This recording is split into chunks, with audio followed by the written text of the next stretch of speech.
Bonjour tout le monde. Depuis 4 ans, le gouvernement libéral a fait 2 choses. 1, ils ont coupé dans les services quand on tient compte de l'inflation ou de ce qu'on appelle les coûts de système. Et 2, ils ont pris de l'argent dans le portefeuille des Québécois. Rappelez-vous, les promesses rompues. Philippe Couillard, en campagne électorale en 2014, avait promis de ne pas augmenter les tarifs de garderie. Il les a augmentés de 40-50 %.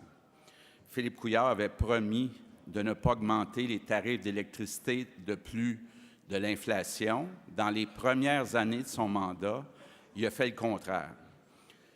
Philippe Couillard avait promis durant la campagne électorale de 2014 de ne pas augmenter les taxes scolaires de plus que l'inflation. Il les a augmentées dépendamment des régions, de 10, 20, 30, 40, même à certains endroits, 50 % seulement dans les 4 dernières années. Ce que fait le gouvernement libéral dans le budget qui est déposé aujourd'hui, c'est d'abord un rattrapage dans les services. Il remet l'argent qui avait été coupé dans les services. C'est bien. Il y a évidemment des désavantages avec ce qu'on peut appeler en anglais ce stop and go, de couper ensuite ajouter. Je pense que ce n'est pas bon pour la gestion du réseau, mais au moins l'argent est remis. Par contre, là où il n'y a presque rien, c'est pour le portefeuille des familles, pour le portefeuille des Québécois. Je vous rappelle que le gouvernement libéral, depuis 15 ans, a augmenté les taxes scolaires de 113 %. Donc, les libéraux ont plus que doublé le niveau des taxes scolaires. Et aujourd'hui, le gouvernement libéral vient nous annoncer qu'ils vont remettre à peu près la moitié du 1,2 milliard d'augmentation qu'on a connu au cours des dernières années. Et il nous annonce aussi une réforme totalement inéquitable d'une région à l'autre, c'est-à-dire qu'il y a des régions qui sont avantagées, des régions qui sont désavantagées, pénalisées. Je vous donne quelques exemples.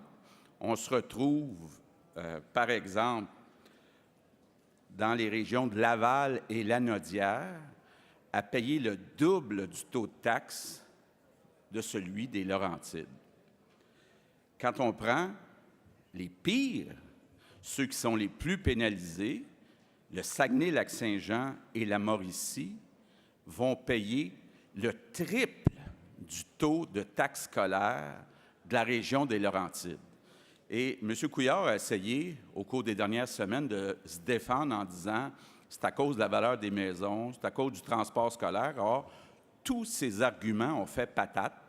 Ça n'a aucun fondement et il n'y a aucun lien avec la valeur des maisons, le coût des transports puis le taux de taxe. Carrément, il y a des régions qui payent des centaines de millions de dollars de plus de taxes scolaires, des gens qui payent le double, le triple du montant des taxes scolaires.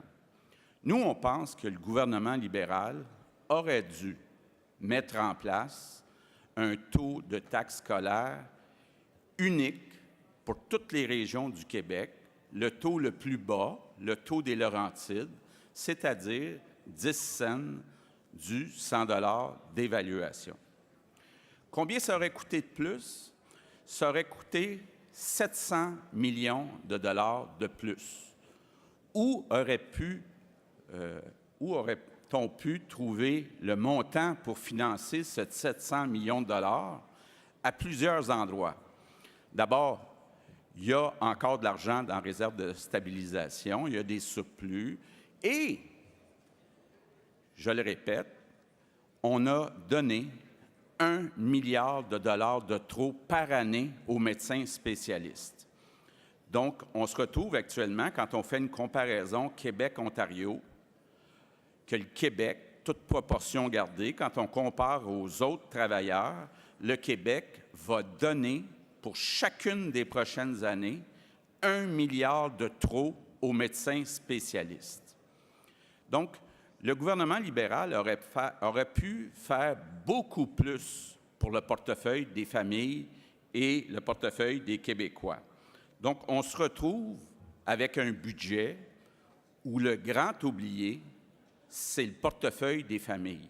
Philippe Couillard choisit le portefeuille des médecins plutôt que le portefeuille des familles et des Québécois. Maintenant, le gouvernement libéral nous présente ses prévisions pour les 5 prochaines années. Ça donne bien.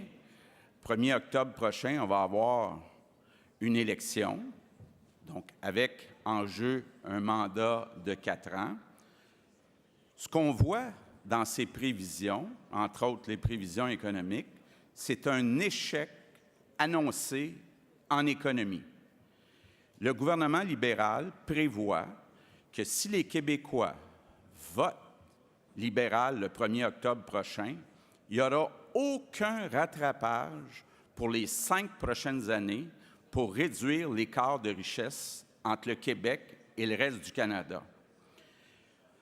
Le gouvernement libéral nous annonce que cette année, le Québec va recevoir 11,7 milliards de dollars de péréquation et que l'année prochaine, le Québec va recevoir 13,1 milliards de dollars de péréquation. Pourquoi?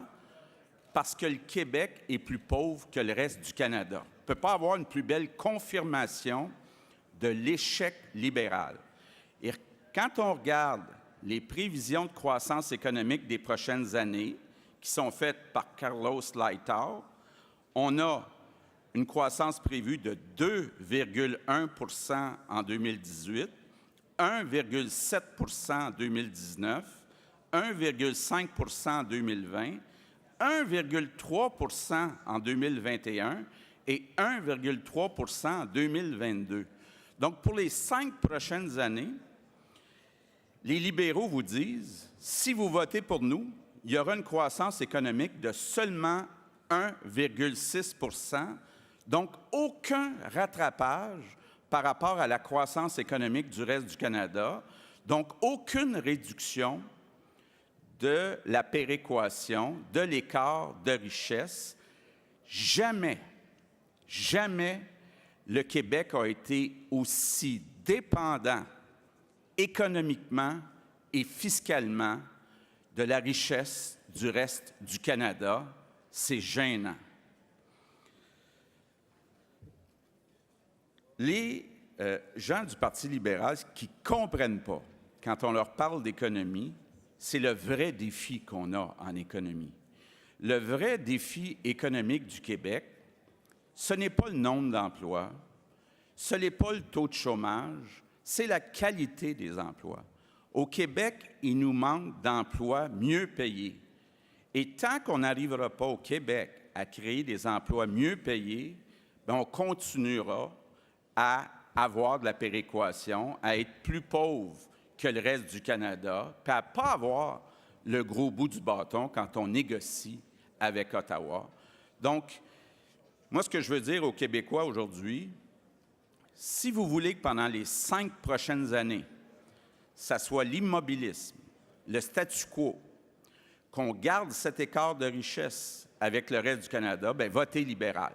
C'est ça qui est confirmé dans le budget qui est déposé aujourd'hui.